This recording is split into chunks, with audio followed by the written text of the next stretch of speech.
گناہ قبر کے اندر ان کے مٹا دیے جائیں گے. لا ذنوب علیہا، کل قیامت کے روز حشر کے لیے جب وہ قبروں سے نکلیں گے تو لا ذنوب علیہا، ان کے ذمہ کسی قسم کا کوئی گناہ نہیں ہوگا. سوال پیدا ہوتا ہے کہ وہاں قبر کے اندر نہ نماز پڑھ سکتا ہے، نہ روزہ، نہ حج، نہ زکوٰۃ، نہ فلاح و بہبود کے کام، وہ گناہ کیسے مٹ گئے؟ اور ایک حدیث پاک کے اندر ارشاد فرمایا انقطع عملہ، اعمال کا سلسلہ تو کٹ آف ہو جاتا ہے. اگر سے اس حدیث پاک کے اندر پھر اس کے بعد 3 چیزوں کا استثناء بھی فرمایا گیا، لیکن میں یہاں اپنی اس دلیل کو مکمل کرنے کے لیے سب سے بڑی دلیل وہ نبی کریم علیہ السلام و تسلیم کی زبان اقدس ہے. آپ علیہ السلام کا ارشاد گرامی ہے کہ وہ قبر کے اندر اس مسلمان جس کے ذمہ گناہ تھے وہ گناہ کیسے معاف ہو گئے. اس حدیث پاک کے آخر میں بالکل جو آخری الفاظ ہے اس میں پیارے آقا علیہ السلام و تسلیم نے اس کا جواب ہمیں عنایت فرما دیا. فرمایا بے استغفار المؤمنین لہا، بے استغفار المؤمنین لہا، مومن جو زندہ ہیں اس اپنے فوت شدہ مسلمان کے لیے جو مغفرت کی دعا کرتے ہیں ان دعاؤں کے صدقے سے اللہ رب العزت قبروں کے اندر ان کے گناہوں کو معاف فرما دیا جاتا ہے. سبحان اللہ.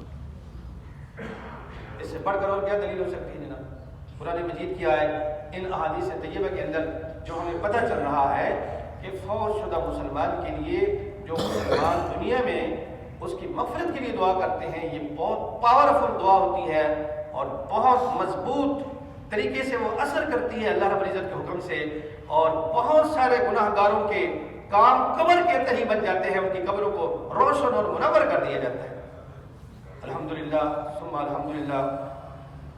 محترم مرحوم مغفور امجد اسلام امجد صاحب، ان کا اپنا ایک نام ہے، ان کا اپنا ایک حلقہ احباب ہے.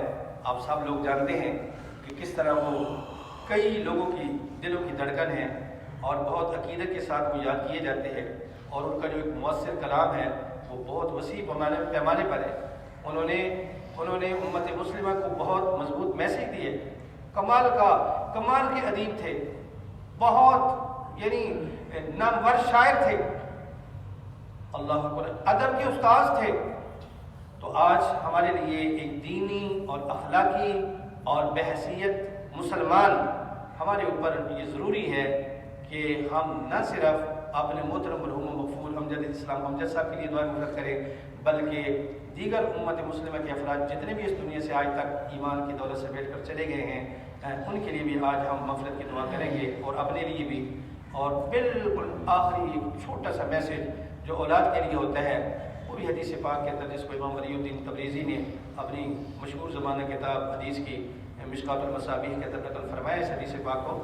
اور صرف اس حدیث پاک کا آخری حصہ میں آپ کے سامنے بیان کرتا ہوں جس میں فرمایا گیا کہ لوگ یعنی مسلمان دنیا سے چلے جاتے ہیں لیکن 3 اعمال میں سے ایک عمل، وہ 3 اعمال ہی اس کو مرنے کے بعد فائدہ دیتے ہیں، لیکن ان 3 میں سے بھی ایک عمل ایسا ہے جو میں اس وقت آپ کے سامنے ان کی اولاد کے حوالے سے بیان کروں گا. وہ یہ ہے او ولد صالح جدودہ. فرمایا کہ ایسا آدمی جو اپنے مرنے کے بعد اولاد چھوڑ گیا، اور اولاد کی کیسی؟ صالح اولاد، نیک اولاد، خیر کے کام کرنے والی اولاد.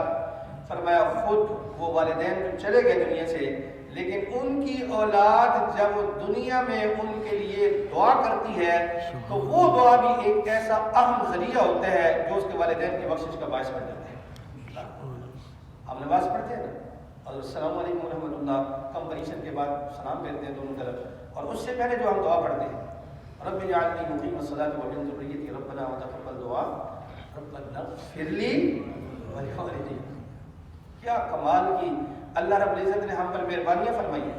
یا اللہ میری مغفرت فرما، والدیہ وضو کی حالت میں ہے، اللہ کی بارگاہ میں انسان حاضر ہے، اس کی عبادت بجا لا رہا ہے، مسجد میں ہے اور بعض دفعہ حرمین شریفین میں ہوتا ہے، اور تکبیر تحریمہ کے بعد ابھی کمپلیشن نہیں ہوئی، نماز سے پہلے ہی نماز کے دوران وہ دعا کر رہا ہے، اور ایک مرتبہ نہیں، زندگی کے اندر اس کا تسلسل اور کنٹینیوٹی ہے، اس بات پر دوام اور استمرار اور مواظبت کے ساتھ اس عمل پر وہ کاربند ہوتا ہے۔ ربنا اغفر لی ولوالدی وللمؤمنین، ہمارا کریم آقا تو وہ اتنا مہربان غفور مولا ہے کہ جو ایک مرتبہ بھی سچے دل سے ہاتھ اٹھا کر اپنی اپلیکیشن اور درخواست اللہ کی بارگاہ میں پیش کرتا ہے، اللہ فرماتا ہے ادعونی، دعا مانگنا تمہارا کام ہے، استجب لکم، ان کو قبول کرنا میرا کام ہے۔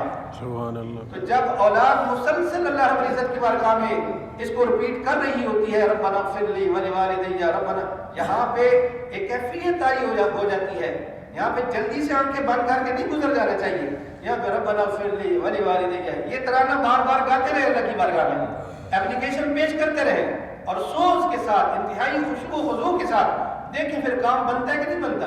ربنا اغفر لی ولوالدی وللمؤمنین یوم یقوم الحساب، اللہ کی بارگاہ میں دعا ہے کہ ہمیں ان تمام چیزوں پر سب کو عمل کرنے کی توفیق عطا فرمائے۔